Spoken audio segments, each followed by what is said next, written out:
morning. I am a little bit sweaty and a little bit red-faced because I just went for a run, but I'm about to eat breakfast and I figured today would be a good day to show you how I eat 160 grams of protein daily. Now, I currently weigh between 66 and 67 kilos, and this is the most I have ever eaten consistently ever. So I eat about 2,300 to 2,400 calories per day. And I know in hearing those numbers, you might go, of course you can eat that much when you've got that many calories to play around with. But I have been eating 160 grams consistently for the past 2 years now.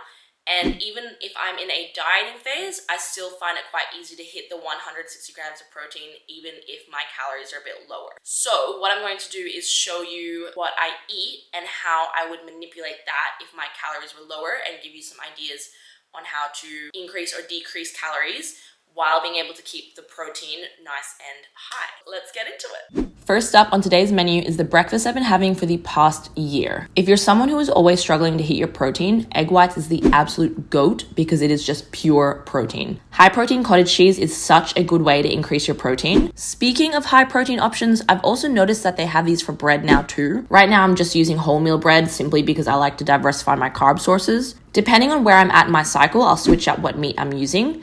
Today I'm having turkey, but sometimes I'll have ham or smoked salmon. I'm putting beets on as a way to add more nutrients to my breakfast, and I find that this is the beauty of being in a maintenance or surplus phase. It's a chance to increase and diversify the micronutrients in my diet without having to rely on supplements. If you were trying to minimize calories, you could simply stick with the spinach that I'm adding in later. After adding the eggs on top, I add sriracha and barbecue sauce. The amount of sauce will change your calories. If you're on limited calories, you could rely more on spice blends or low sugar, low fat options to add more flavor to your meal. Next up, we're going to make some overnight oats, but really I'm just going to leave this in the fridge for a few hours and then eat it before I go train later. First up, I'm adding 45 grams of rolled oats. I love oats as a meal because you can easily decrease or increase how much you're having depending on your calorie goals. Next, I'm adding in 100 grams of high protein yogurt. Yogurts like these are such an easy add-on to make your snacks higher in protein. Fruits are a great way to add more nutrients in your diet. I'm adding 100 grams of a mixed berry blend. Berries are quite a good low-calorie fruit, but if you need higher calorie fruits, some examples are bananas, mangoes, pineapples, or lychees. Then I'm adding 150 ml of almond milk. If you want to decrease your calories, you can simply use water because we're adding in protein powder anyway. And if you wanted to increase your calories, you could use full cream milk or oat milk. I love using protein custard because it just makes the consistency of the bowl so thick and filling. And then I'm adding in my creatine for the day as well. Lastly, before mixing it all up, I'm adding in 11 grams of sunflower seeds. I like to seed cycle depending on where I'm at in my cycle. Depending on your calorie needs, you can lower the amount of seeds or nuts you want to include, or you could add more variety of nuts and seeds if you're looking to bulk up the meal. Again, the beauty of being in a maintenance or surplus phase is that you really get to increase and diversify the amount of vitamins you can get from your diet. Okay, so I'm about to go train, and I just want to show you how creamy this is. And technically, this is supposed to be like an overnight oats situation. I made this at about 10 maybe, and it's about 1 now. But look at this, and it's just how good. I'm so excited to eat that.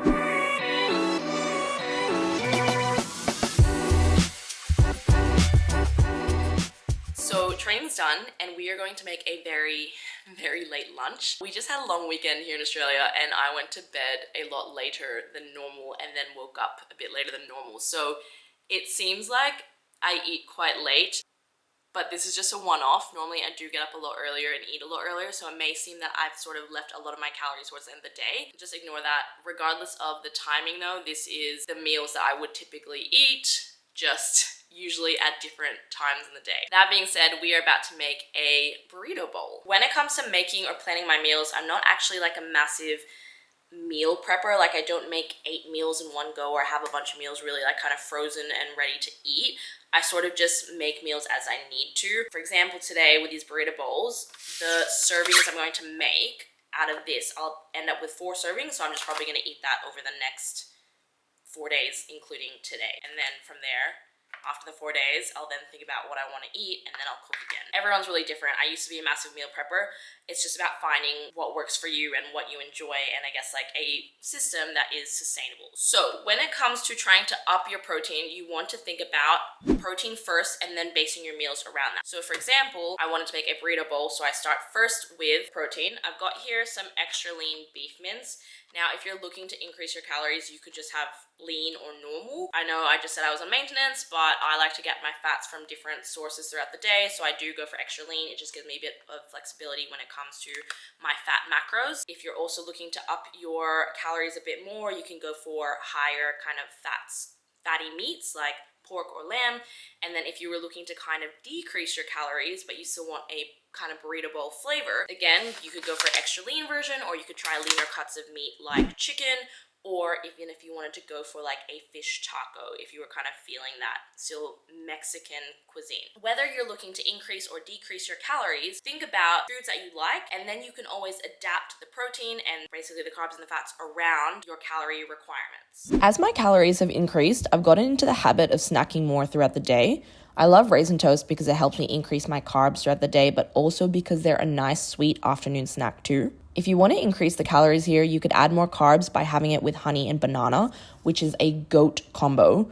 Or if you want to increase your fats, you could have it with a nut butter. For that extra bit of protein, I'm having my toast with cottage cheese and a kiwi on the side for extra vitamins. Please don't judge my kiwi strategy. Okay, last meal of the day. It is cold here in Australia. It's winter, so that's definitely noodle soup weather. So we're going to go for some udon noodles. And I am not a good cook. I don't understand how people learn like flavors and honestly just make anything from scratch, because we're going to do the noodles, right? And then we're going to have this freeze-dried miso soup with fried tofu as the base.